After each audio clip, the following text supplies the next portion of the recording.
So I've got their leash on and we're getting ready to head out. And as you can see, their state of mind is like super chill. I took the cat and put her back on the bed just so that, you know, she wouldn't cause any unnecessary complications. And got the dogs all suited up on their fancy leash, and we're getting ready to go. So, as you might have read in my book or you've heard me talk about in some of my other videos, how you start the walk is real important. You really literally like create the whole walk in before you even leave the house. If you can have your energy dialed in and have your dogs like in the right state of mind when you're putting on their leash and putting on your shoes and getting ready to go out the door, your whole walk is going to like carry that energy. If you have the dogs are all excited and they're in your way and you're trying to put your shoes on and one of them jumps up and licks you in your face and now they're, you know, doing circles around, you got to untangle the leash, and then you open the door and the dogs run out and you're trying to turn around and lock the door and they're yanking the keys because you're trying to hold it with the same hand as the leash. I mean, you know how it goes. If you're willing to tolerate that behavior from your dogs as you're going for a walk, that will be the energy that you have on the walk. They'll be, you know, too excited basically. That's all it is excitement.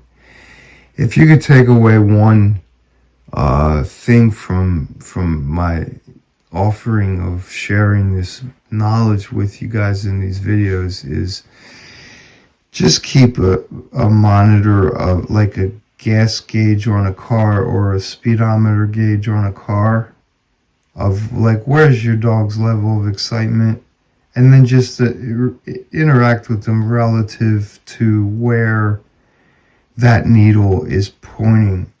If they're super calm, well, reward that and reinforce that. If they're curiously sort of excited, well, encourage the curiosity while trying to keep the needle at just there.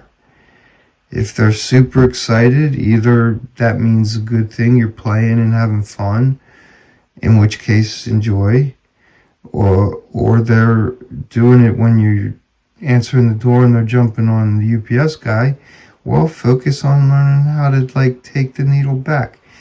If there's one thing that you could do that will help your dog is actually pay attention, not so much of what they're doing, but how's their internal excitement level. Because like I said in my book and in my videos, we want the dogs to be happy, not excited, unless we are participating in that excitement with them. Like meaning it's playtime, or we're, you know, wanting to run around and play fetch or tug of war or any of that stuff. Well, then it's great, yeah, have them be excited and enjoy it. But for the most part of the time, like when the doorbell rings or when you're trying to get ready to go for a walk or when you're taking them in the car to go, you know, run an errand real quick, you want them to just be happy, not excited. Because excitement is how problems cause, even accidents. Like, oh, the dog was too excited, they jumped into the car before the door shut all the way or something, and now they got their tail caught in the door. You know, stupid stuff. You can avoid most accidents if you just proceed at like a pace that's not, you know, 3 steps ahead of yourself, trying to catch up with excitement. So that's my little advice. I'm going to put my shoes on and take the dogs out, and you can see that their state of mind is what I'm encouraging here.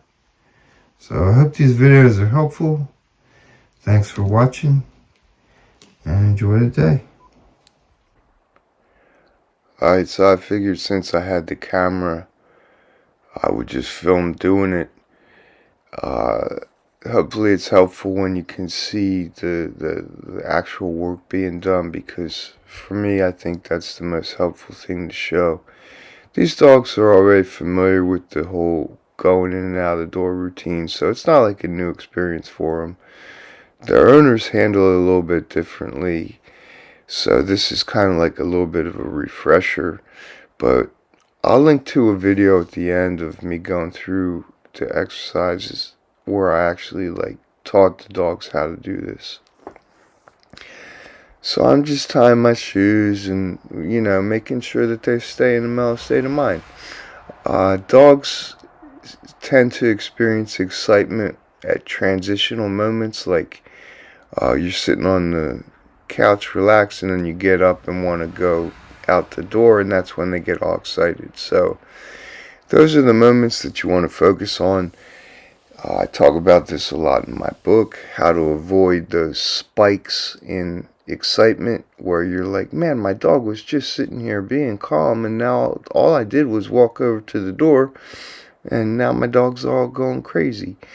There's ways to avoid that kind of stuff, and that's all I'm doing with this dogs, is just saying, look, we're getting ready to go outside right now,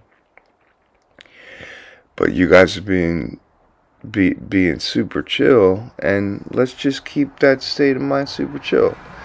And you'll see as we open the door, they get more curious, because they've never been to this house except for a brief moment the other day and then again today. So there's a lot of new smells. They're not sure, where everything is. You can see the dog on the right. He's like, I'm going to go. And I'm just like, no, we're just wait. But it's not like I had to do anything, intense. I just used the leash real gentle to say, no, go. So you can see how she's all up in her nose. And I'm letting her kind of just, do this as long as their state of mind is cool and that she's not trying to push the pace.